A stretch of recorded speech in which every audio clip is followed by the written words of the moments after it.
대통령이 조금 전에 에베레스트 대책본부를 방문했습니다. 황교안 총리 후보자 인사청문회도 지금 진행되고 있습니다. 저희가 잠시 뒤에 현장을 잠깐 연결하려고 합니다. 이상휘 위덕대 부총장, 김만음 한국정치아카데미 원장 초대했습니다. 어서 오십시오. 네, 안녕하세요. 박근혜 대통령이 오늘 에베레스트 사흘 전에는 병원을 갔었고요. 오늘은 대책본부를 방문했습니다.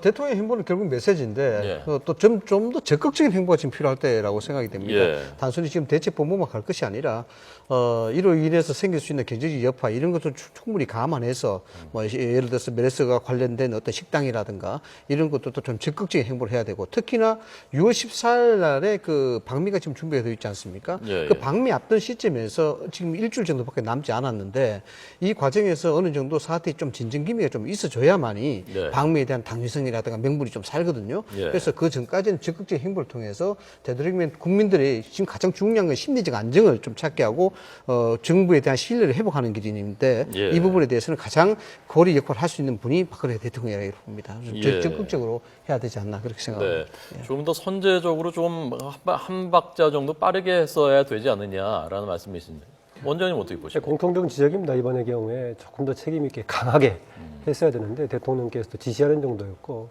방문을 하긴 했습니다만 국립무료원의 기관 방문 정도였기 때문에 조금 형식에 그쳤다는 얘기도 있었고요. 예. 어쨌든 간에 그런 논란 끝에 최근에 조금 상황에 대한 정부의 관리가 좀 정비가 되고 있는 느낌은 있습니다. 자치단체와의 협력 관계도 구축이 되고 있고 지금 최근에 오늘 또 사망 6명을 누르고 확산은 되고 있습니다만 다른 한편으로 또 이렇게 정비가 되고 있기 때문에 예. 남은 기간 동안 물론 그 이전에 여러 가지 정부의 문제에 대한 것은 충분히 나중에 책임도 묻고 또 시정도 하고 해야겠지만은 지금은 그 차원보다는 하여튼 관리 잘하고 대응 잘하는 당장 필요하니까요. 지적했다시피 박근혜 대통령 오늘까지는 지금 미국 원래 계획대로 14일 날 출국하는 걸로 돼 있는데 예. 그 이전에 뭔가 조금 정리가 잘 돼야만이 출국하는 대통령도 괜찮겠고 남아있는 국민들이 보기에도 뭐 뒷소리가 없겠죠. 하여튼 예. 뭐 대통령이 좀 더 적극적인 역할 책임지고 하는 것은 필요하다고 봅니다. 네. 14일이니까 6일 남았는데 여당 뭐 하태경 의원은 연기하는 게 좋지 않겠느냐라고 오늘 얘기했던데 어떻게 생각하십니까? 외교적인 부분이기 때문에 연결에 대한 부분은 사실 우리가 일방적으로 얘기를 할 수 없는 문제입니다. 예. 양국 간의 외교적 사안이 물밑에서 많이 협상이 되어 오는 그런 상황이라 봐야 되고 특히나 미국이거든요. 미국이란 그 중요성이 지금 이제 사드에 대한 문제라든가 또 일본이 이미 그 미국을 방문해서 여러 가지 외교적 우위를 점하고 있는 상황이에요. 그런 상황에서 이번 방미 자체를 순연시킨다 그러면 우리가 외교적으로 잃을 게 굉장히 많습니다. 물론 지금 현재 이 메르스 사태가 굉장히 중요하긴 합니다만 미국의 방미를 통해서 우리가 외교적 성과 또 특히 이 사드 문제라든가 이런 부분은 좀 확실하게 뭔가 좀 교통전에 해고 나오는 것들도 이 상당히 전국 운영에 중요한 분수령이 될 수가 있죠. 원장님. 그 대통령의 이제 방미 관련 계획에 대해서 현실적이고 실질적인 차원을 선택해야 될 겁니다. 특히 이제 박근혜 대통령 방미에 관한 비판적인 지적들은 그동안에 국내에 중요한 문제가 있을 때보다 박근혜 대통령은 해외 방문하는 그런 스타일. 실제로 예. 중요한 문제가 있는데 박근혜 대통령께서는 주로 멋있는 복장하시고 왔다 갔다 하는 모습을 보였기 때문에 국민들이 별로 좋은 시각을 가지고 있지 못합니다. 추후에는 오히려 박근혜 대통령의 그런 방문들이 국가에 대한 뭔가 알리고 품격을 좀 뭔가 높이는 데 도움이 되지 않겠느냐 그랬는데 실제로 지금 대통령 2년 4개월 지난 시점이어서는 외교적인 차원에서 성과가 없고 그런데 그런 거칠애보다는 실제로 필요한 게 그런 역할을 하는 게 필요하지 않느냐라는 것인데 지금 시점에서는 미국과의 관계에서 뭔가 필요한 시점이면은 곧 선택해서 결정할 것이지 기계적으로는 가지하는 게 좋다 이렇게 말할 수는 없을 겁니다. 왜냐하면은 예. 대통령이 또 내부적인 감염 문제 때문에 계획된 외교 관계를 또 취소하는 상황이라면은 국제적인 관계에도 심각한 문제가 발생할 소지가 있기 때문에 네. 여러 가지를 고려해서 결정할 필요는 있다 그런 생각입니다. 예. 지금 박근혜 대통령 화면 다시 보시죠. 박근혜 대통령이 조금 전 메르스 방역대책본부를 방문한 그 화면을 보고 계십니다. 이 자리에서 메르스 확산을 막기 위해서 전문가들이 전권을 가지고 시시각각 변하는 상황에 대처해야 한다라고 말했습니다. 방역의 핵심은 감염 경로와 연결고리를 완벽하게 차단하는 것이다. 그러면서 1:1 전담제를 비롯해서 확실한 현장 이행이 중요하다라고 강조했습니다. 자, 황교안 총리 후보자 인사청문회가 지금 진행되고 있습니다. 어떻게 전망하십니까, 두 분은? 인사청문회 자체에 있어서 여야가 이제 공히 동상일목을 좀 갖고 있을 겁니다. 네. 왜냐 그러면은 지금 야당의 입장에서는 황교안 총리 내정자에 대한 인사청문회를 거의 이제 부적격자라든가 뭐 예를 들어서 여기에 대해서 완전 보이콧이라든가 절대적인 반대 입장을 나타내게 되면은 일종의 역풍을 맞을 수 있는 그런 가능성이 굉장히 많죠. 지금 더군다나 총리 부재 상황에서 메르스 사태가 터졌는데 그나마 이 총리에 대한 인준이 늦어지게 되면 그 공백 사태가 더 커지고 그에 대한 국정 운영 부담이라든가 메르스 사태에 대한 지위나 이 부분이 자칫하면 야당의 책임으로 넘어갈 수 있는 그런 상황이 있기 때문에 여기에 대해서 아주 강하게 압박하기가 참 부담스럽지 않나는 생각이 들고 뭐 반면 이제 여당 입장에서는 이 메르사의 이 상황 이 자체를 뭐 활용한다는 것은 좀 그렇습니다만은 아무래도 국정 운영에 대한 총책을 맡아가지고 교통정리를 할 수 있는 그런 총리 인준이 하루빨리 필요한 시기이다라는 부분을 국민의 여론전을 통해서 이제 확산시킬 필요가 있는 것이죠. 예, 지금 제가 주제를 또 뒤로 넘어간 것 같습니다. 박근혜 대통령 관련해서 한번 좀 말씀드리려고 하겠습니다. 왜냐하면 박근혜 대통령이 오늘 대책본부 참석해서 여러 가지 지침을 내렸는데요. 저는 앞으로 박근혜 대통령께서 비서관이라든가 정부 누구 내각들 국무회의 등을 통해서 그쪽을 향해서 하는 말보다는 국민들을 향해서 직접 책임지겠다, 내가 어떻게 하겠다 이런 모습을 좀 많이 비춰줬으면 되겠습니다. 내각을 향해서 한다거나 비서관들을 통해서 하는 말을 하다 보니까는 대통령이 직접 못하겠다는 것보다는 뭔가 질책하는 모습만 보이기 때문에 삼자 합법, 유체이탈 합법 이런 얘기 나오는데 그 점에서는 이제 대통령께서는 중요한 국면마다 국민을 향해서 직접 호소하고 책임지겠다는 자세를 좀 많이 보여주시면 하고요. 질문하신 지금 황교안 지금 총리 후보자 관련해서는 생각보다는 야당 청문위원들의 칼이 초반에 그렇게 센 것 같지는 않습니다. 저는 이제 기본적으로 황교안 총리 관련해서는 뭔가 국민 통합의 중심인 돼야 될 황교안 총리 후보자가 갔을 때 과연 도움이 되겠느냐라는 생각이 하나 들어서 큰 문제가 발생할 소지가 있다고 봤고, 그리고 지난 2013년에 처음에 법무장관 임명될 때 검증했던 과제들이 지금 시점에서는 논란 여지가 아주 클 거다라고 봤었는데요. 모르겠습니다. 오늘 오전은 일단 시동을 거는 차원이었으니까 후반에 어떻게 될지 모르겠는데요. 생각보다는 창이 날카로워 보이진 않았었고요. 또 하나 이런 건 있습니다. 오늘 이제 나왔던 수임 관련 전관 예우 관련해 가지고 좀 말이 애매했습니다. 지난 그 2013년 법무장관 임명 때 101건에 대해서는 수임계를 제출했다라고 얘기했었는데 본인이 당시 여러 가지 질문이 섞이다 보니까 혼돈해서 말이 나왔다. 그래서 오늘 말이 번복이 되고 있고요. 그다음에 법원의 변론에 현장에 변론했을 때 수임계 내는 것하고 그다음에 수임계를 내지 않고 본인이 자문에 응했던 것하고 좀 말이 애매하게 돼 있어서 어떤 경우에 공식적인 수임계를 내고 돈을 바꾸는 것인가에 대한 좀 논란 소지가 있어 보이고요. 말로서의 본인은 전관 예우 이 문제에 부닥치지 않을 부단히 노력했다. 본인의 노력하고 상관없이 구체적으로 어떤 결과가 나오는가 보여줘야겠고요. 오늘 제출되지 않은 것 중에 하나가 생활기록부 제출을 꾸준하게 야당에서 요구했던 배경은 본인의 담마진 관련된 것이 만약에 그 증상이 확실했다면은 학생 때 생활기록부에도 그게 남아있지 않겠느냐. 아마 그 증거를 이제 확인하려고 달라고 했었는데 오늘까지 제출하지 않았었는데요. 오늘 오후 4시까지 해주기로 했는데 좀 결과를 봐야겠습니다.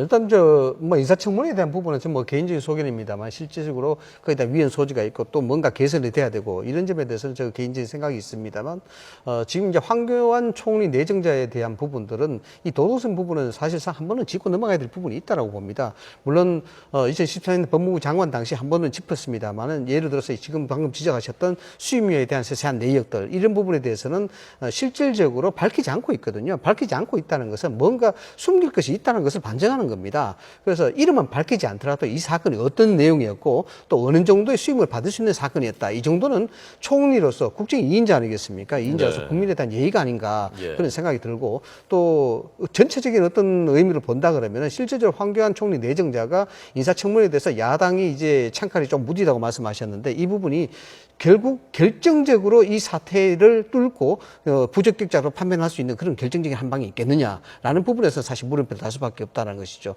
결국 예를 들어서 단마진에 대한 어떤 정세라든가 그다음 수임료에 대한 문제라든가 이 도덕성과 결부된 그런 얘기들이지 결정적으로 법리적 하자가 있다든가 또는 총리 수행에 결정적인 하자가 있는 그런 행동을 했다든가 이런 부분들은 발견되지 아직 못하고 있지 않느냐. 또 그 부분에서 야당이 그 단마진 좀 설명해 주시죠. 단마진 그 모르는 분들 많을 것 같은데요. 단마진. 사진에 아마 있으면 나올지 모르겠습니다만 벌겋게 피부병이 들어가지고요.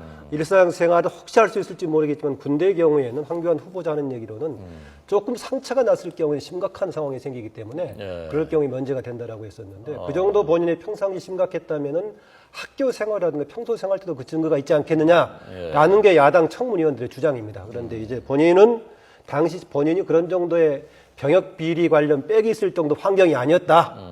보여질 정도 상황이 아니었다는 주장인데 예. 아마 증거에 따라서 조금 논란이 있을 소지가 환경이 있고 어땠나요? 성장 환경. 자기가 어려운 환경에서 간신히 대학을 다닌 정도였었지 뭐 백을 동원해 가지고 군대를 면대받거나 이런 환경은 아니었다라는 그게 그냥 알려진 주장일 게 맞습니까? 뿐이고요. 그 어려운 환경에서. 저희들이야 뭐 지금 언론을 통해서 우리가 짐작할 수밖에 없는 상황인데 개인의 질병에 관한 문제 아니겠습니까? 네, 네. 밝히기 어려운 분도 물론 있겠죠. 질병이기 때문에. 그러나 이 부분에 대해서는 이제 병력과 결부될 수 있는 문제이기 때문에 예. 밝힐 수 있으면 충분히 밝혀줘야 된다고 봅니다. 더군다나 단맞이라는 것이 이미 알려졌다시피 야당에서는 주장에 의하면은 몇십만 명 중에 몇 명밖에 걸리지 않는 그걸로 인해서 병력 혜택을 받은 소위 말해서 병력 안 했는 사람들이 뭐 4명 정도인가요? 그래밖에 되지 않는다고 이야기하지 않습니까? 예. 굉장히 그럼 특이한 케이스다 이거죠. 특이한 케이스면 오랫동안 있어 왔던 질병에 대한 기록이 어디에 또 있지 않겠느냐라는 부분인데 예. 이런 것들이 뭐 총리 수행과는 어떤 연관이 있는지는 모르겠습니다만 직접적인 네. 그러나 총리 내정자 입장에서는 질병에 관한 부분이고 이것이 뭐 그렇게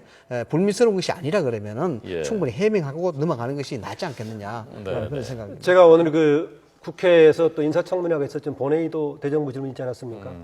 문형표 장관의 답변 태도하고 예. 인사청문회에 있는 황교안 총리 후보자하고 상당히 자세가 달랐습니다. 어떻게 달랐나요? 문형표 장관은 여야 이제 국회의원들이 질문하기 때문에 그건 모르겠지만은 예. 최근에 그 메르스 대처에 대한 정부의 과오에 대해 충분하게 책임을 통감하고 있다라는 계속 이야기하면서 반성의 자세를 보였는데 네. 황교안 총리 후보자의 경우에는 특히 야당 청문위원들이 이 지금 중요한 시점에 대통령께서 심지어는 6월 1일 날 첫 발언부터 해가지고 메르스 문제를 염두에 제일 먼저 정책의 우선 과제에 두지 않고 국회법 개정안, 국회를 향해 질타하는 데 우선 뒀다는 문제를 지적하다 보니까 예. 그렇지 않았다. 대통령이 메르스 문제도 아주 철저하게 했고 공개란 얘기 열심히 하고 했다.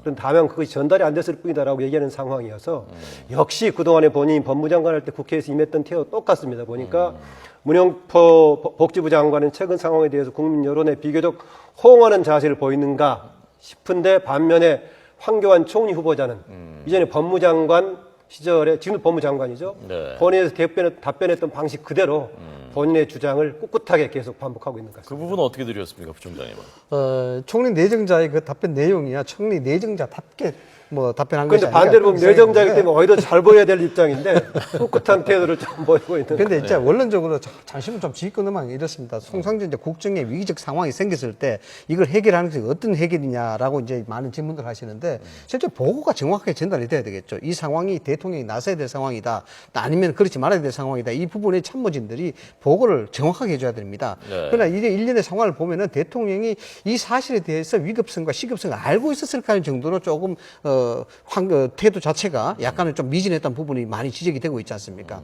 그렇다 그러면 그렇다 친다 하더라도 통상적인 이거는 해결을 어떻게 해야 되냐면 사람으로 해결합니다. 예단되는 어떤 식이냐 그러면 실질적으로 지금 이 메르스로 인해서 국민적인 심리적인 마지노선이 굉장히 무너졌지 않습니까? 그럼 여기에 대해서 상당히 뭔가 탈출을 해야 되는데 뭔가 누구를 의지해야 되느냐 그러면 사람이죠.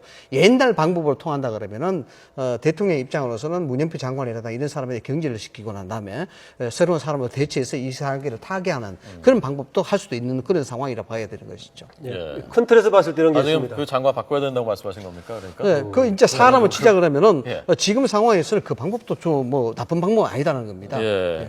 대회 끝나고 나서 바꿔야 되는 거 아닙니까? 지금 바꾸면 전쟁 또 중에 이제 장소를 바꾼다는 부분 비난은 있을 수 있습니다만은 예. 이 부분 사태 자체가 물론 정부의 어떤 컨트롤 타워 역할을 어떻게 하느냐에 달려 있겠습니다만 예. 실질적으로 여러 가지 상황에서 정부 신뢰가 무너지는 그 상황에서 신뢰를 회복하려고 그러면은 예. 인적 쇄신 자체도 하나의 방법이라고 봐요. 원장님 어떻게 생각하세요? 뭐 되게 그런 길로 가지 않겠습니까? 일정이 정리가 되고 나서 문영표 장관은 본인도 그렇게 느낄 수밖에 없을 것 같고요. 네, 네. 혹시 모르겠습니다. 내가 책임이 있느냐, 나보다 위에가 책임이 있다라고 또 물고 늘어지면 복잡해질 여지가 있긴 한데요. 네. 전 이런 생각이 들었습니다. 최근 상황에 대해서 정부의 무능, 혼선에 대해서 굉장히 비판이 많지 않습니까? 그런데 이게 지금 그동안에 누적된 무능 혼선도 있겠지만은 최근 지금 대통령 지휘체계 문제라든가 이런 것에 대한 문제 지적이죠. 그러면은 지금 박근혜 정부에서 최근에 가장 적극적인 역할을 했던 법무장관이 총리 후보자가 돼서 가는데 뭔가 총리 후보자도 그동안 해왔던 정부 역할하고는 다른 입장을 보였을 때 국민들이 안심하지. 기존에 법무장관 역할을 하면서 했던 그 리더십을 그대로 보인다고 하면 곤란할 것입니다. 네. 만약에 바뀌어야 된다면은 새로운 사람이 와야 될 것인데 새로운 사람이 아니고 박근혜 대통령 시기에 미션을 가장 충실히 수행했던 사람이 총리로 가는 시점인데 지금 이 시점에 정부 역할이 문제가 되고 있단 말이죠. 네. 그렇다고 보면은 황교안 총리 후보자는 이전하고는 다른 어떤 자세를 보이겠다. 이것을 좀 청문회 과정에서 보여줘야 될 겁니다. 예, 오늘 야당 의원들보다 김만은 원장님께서 더 날카롭게 황교안 후보자를 지금 겨냥을 하시고 있는 것 같습니다. 박근혜 대통령 지지율이 실제로 많이 떨어졌더라고요. 많이 떨어졌죠. 자, 그 데이터를 잠깐 보여드리도록 하겠습니다. 리얼미터 조사인데요. 부정평가가 50.6에서 53.3으로 일주일 사이에 2.7%포인트 높아졌고 긍정평가는 44.7에서 40.3으로 일주일 사이에 4.4%포인트가 떨어졌고요. 대선 주자들 지지율도 잠깐 볼까요?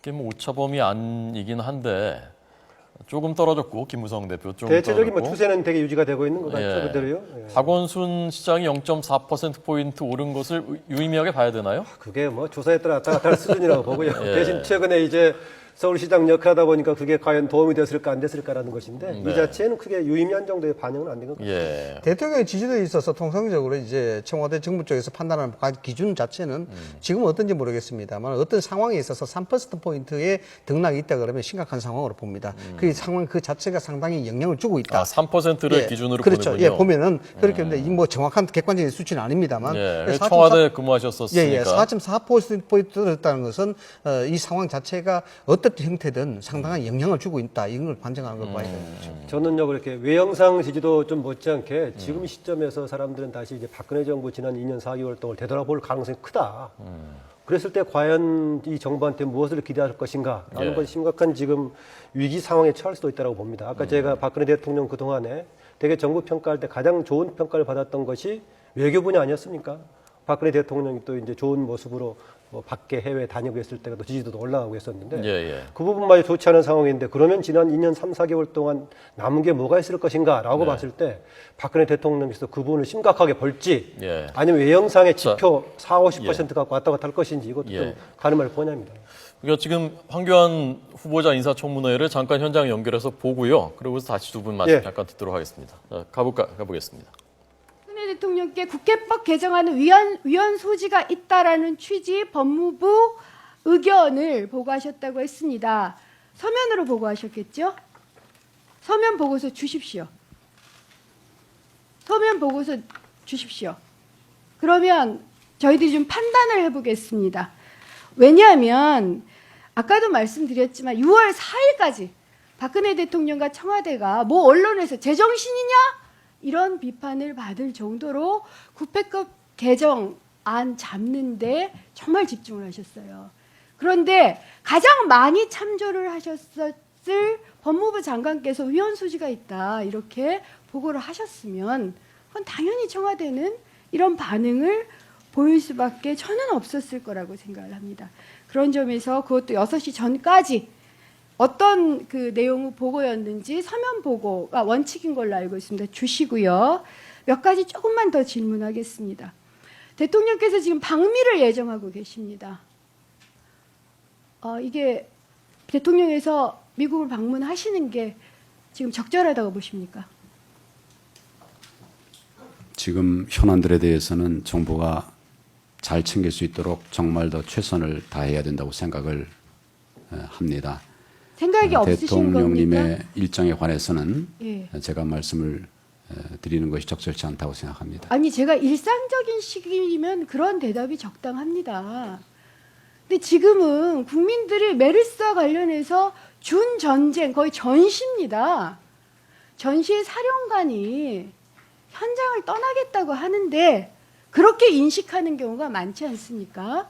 근데 그런 대답을 하시면 저 사람이 지금 저분이 지금 이런 생각이 좀 드는 것 같은데 어쨌든 다음 질의해 보겠습니다. 그러면 박원순 시장의 정보 공개를 하자라고 한 것에 대해서 6월 5일에 청와대에서 시민들의 불안을 조장한다 이렇게 얘기를 했습니다. 근데 제가 국민의 여론을 이게 우리 리서치에 의뢰해서 조사해 본 바에 따르면 우리 국민의 88%가 정보 공개를 요구합니다. 그리고 정보 공개가 늦어졌기 때문에 이런 문제가 생겼다라고 보는데요. 그러면 박원순 시장의 발언에 대해서 실시간으로 대응을 한 청와대의 브리핑이 적절했다고 생각하십니까? 청와대 브리핑이 적절했느냐 하는 그런 평가는 제가 드릴 사안이 아닌 것 같고 저와 또 공무원들은 최선을 다해서 이 사태를 제 질문을 대처하기 위한 노력을 하고 있습니다. 예, 제 질문을 좀 잘못 들으시는 것 같아요. 저는 평가를 원하는 게 아닙니다. 똑같은 상황이 벌어질 때 그렇게 하시겠느냐는 질문이었는데요. 그렇다면 또 하나를 더 여쭤보겠습니다. 최경환 총리 대행께서 6월 2일부터 6월 6일까지 OECD에 가 계시느라고 총리 대행 자리를 비웠습니다. 그럼 이번에 질문을 좀 바꿔보겠습니다. 총리 후보께서 만에 하나 총리가 되신다면 그러면 똑같은 행동을 하시겠습니까?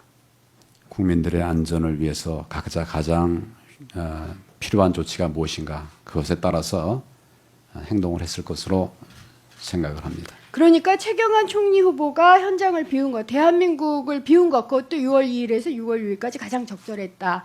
이렇게 대답을 하신 걸로 알겠고요.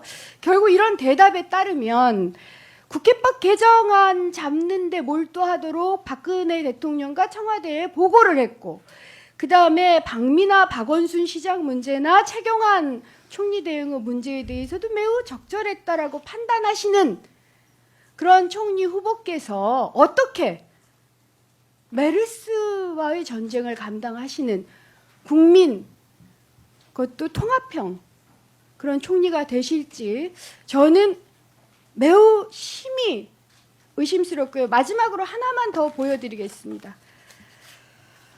개정 국회법안 처리에 대한 국민 의견 여야 합의 공표가 48.3%고요. 거부권 의사가 고작 29.4%입니다. 법무부 장관으로서라도 이걸 따라주실까? 네. 보충질의하겠습니다. 네. 뭐 후보자 답변하시겠습니다. 답변하십시오. 의원님 말씀을 잘 유념하도록 그렇게 하겠습니다. 네. 네, 은수미 위원님 수고하셨습니다. 은수미 위원님 질의 중에 저희들이 위원회 결의나 의결이나 또 위원 3분의 1 이상의 연명으로 한 요구는 아닙니다만은 질의 중에 이제 의료비와 관련된 자료 제출에 대한 요구가 있었고 이제 개정 국회법에 관한 이제 법무장관으로서의 검토 보고서를 제출해 달라는 요구가 있었습니다.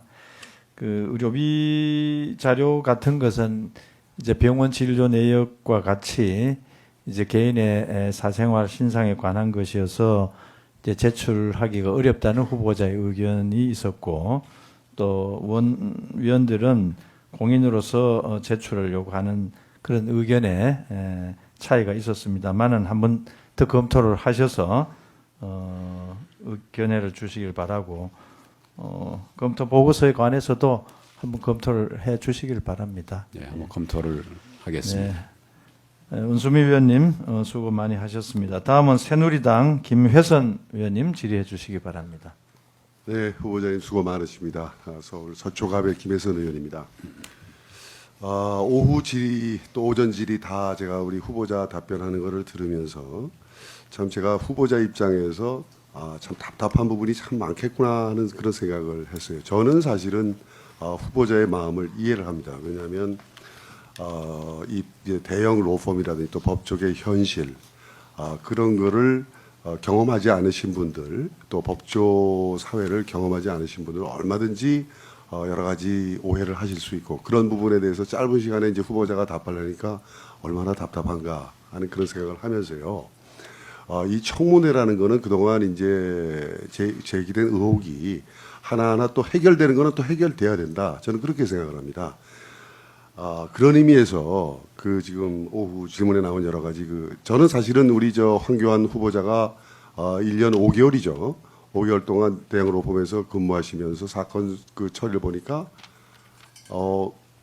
반이 민사 사건이에요, 그렇죠? 그렇습니다. 그런 의미에서도 사실은 우리 후보자는 과거에 우리가 말하는 정관예우 이런 부분에서 굉장히 자유로운 사람이다. 저는 그렇게 생각을 하고요. 그다음에 변호사 선임계 가지고서 계속 얘기가 되는데요. 그러니까 저는 후보자 얘기를 100% 믿습니다. 지금 구체적인 건수를 얘기 안 해서 그렇지 제가 볼 때는 그 송무 사건으로서 자문 사건 외에 한 뭐 100건 정도라고 가정을 했을 때 저는 제가 뭐 일일이 찾아보진 않았습니다만 저도 같은 대형로펌에 근무했던 사람으로서 뭐 90여 건 이상 아마 선임계가 제출돼 있을 것이다. 다만 왜 그러면 그것을 지금 찾지를 못하느냐 이제 그 많은 국민들이 보시고 그걸 궁금해하실 텐데요. 아니 이게 예를 들어서 여러 가지 사유가 있을 거라고 저는 봅니다. 뭐냐면 예를 들어서 검찰청에서 끝난 사건도 있을 거고요. 그렇죠. 뭐 후보자 구치소에 접견도 갔을 거 아닙니까? 그렇죠. 그 변호사 선임계 없이 구치소 갈 수 없잖아요. 그렇죠. 또 검찰청에서 끝난 사건도 있을 거고 판결문을 검색하셨다고 그러는데 판결문에 나오는 변호사 이름은요. 결심할 때 법정에 나온 변호사 이름이 들어가는 겁니다. 알고 계십니까? 예, 알고 있습니다. 이 후보자 결심할 때 법정에 간 일이 몇 번이나 있어요? 법정에 결심할 때 법정에 대법원에 아니 대법원이든 지방법원이든 고등법원이든. 제가 법정에 가서 결심할 때 같이 했던 일은 아마 한두 번 정도입니다. 그러니까요. 예. 아마 그래서 존경하는 아마 야당 의원님이 그 검색에서 나온 그 판결문에 우리 황교안 변호사 이름이 들어간 게 왜 2건밖에 없냐는 거는 최종 결심할 때 법정에 간 그 사건만 얘기하는 거고요. 후보자가 수차 얘기를 했지만 이 대형 로펌에서의 변호사 선임계라는 그 의미는 그러니까 결국은 그 사건을 예를 들어서 과거에 선임계 없이 전화별로만 하는 경우는 대개 특히 이제 개인 변호사의 경우에 혹여라도 그것이 세금 탈루가 되는 그런 부분 때문에 과거에 문제가 된 것이지 이거는 좀 문제가 지금 대형 로펌에서 그럴 이유도 없다 하는 저는 그 후보자의 말에 100% 공감하는데 그런 부분에 대해서 좀 더 나중에 기회 있을 때 소상하게 국민들한테 좀 이해를 구할 수 있었으면 좋겠다라는 생각이 들고요. 그 다음에 지금 사실 저는 이 법조인들이 이런 청문회 현장에 들어서면 전관예우 이 문제가 이제 하면서 여러 가지 이제 논란이 있는데 우리 존경하는 우리 박범계 의원께서 이제 법조윤리협의회 자료 제출 문제 가지고서 이제 여러 가지 말씀을 하셨어요. 뭐 구체적인 얘기를 제가 반박을 드리려고 그러는 것은 아니고 이런 부분에 있어서 우리가 이번 청문회에서 그런 부분에 대해서 좀 국민들께서도 아시고 우리 의원들도 어떤 좀 기준을 만들 필요가 있다라는 생각이 듭니다. 뭐냐면 지난번 우리 황교안 장관 청문회 끝난 다음에 변호사법을 개정했습니다. 맞습니다. 왜냐하면 선임 사건을 내역을 내놔라 하니까 그거는 현행 법상 줄 수가 없다 해가지고서 이제 그 법을 만든 거죠. 그럼 왜 변호사의 선임 사건을 제출하지 않느냐? 그거를 또 따져봐야 되지 않겠습니까? 그렇죠? 그거는 왜냐하면 지금 우리 헌법상의 변호인 접견권은 이거는 신성 불가침에 걸립니다. 그렇죠? 그거를 우리 대한민국이 법치국가고 민주국가라고 얘기하기 위해서는 우리나라에서 어떤 죄를 지은 사람도 변호인에게 조력을 받을 거리가 헌법상에 보장이 되어 있습니다.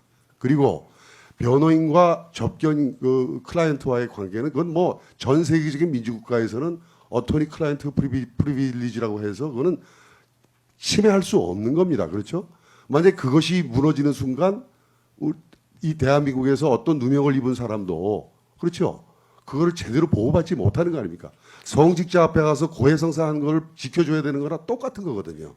그렇지 않습니까? 그렇습니다. 그런 부분이 훼손될까 봐 과연 어느 범위에서 그걸 할 거냐 해서 그때 법사위에서 고민을 한 거거든요. 그래서 전관에 예를 들어서 자기가 과거에 근무했던 네, 짧게 코멘트 한 말씀씩만 듣겠습니다. 어떻게 되셨습니까? 예. 역시 제가 아까 오전 중에서 정관예우 관련 선임계가 좀 문제될 소지가 있다라고 했었는데 뭔가 지금 김혜선 의원도 찜찜하니까 본인이 길게 지금 실드 치려고 좀 설명하고 있는 것 같습니다. 예, 방어막을 쳐줬다. 예, 총장님. 뭐 무엇보다도 지금 이제 총리 내정자 인준 자체가 굉장히 중요한 분수령이 되지 않겠습니까?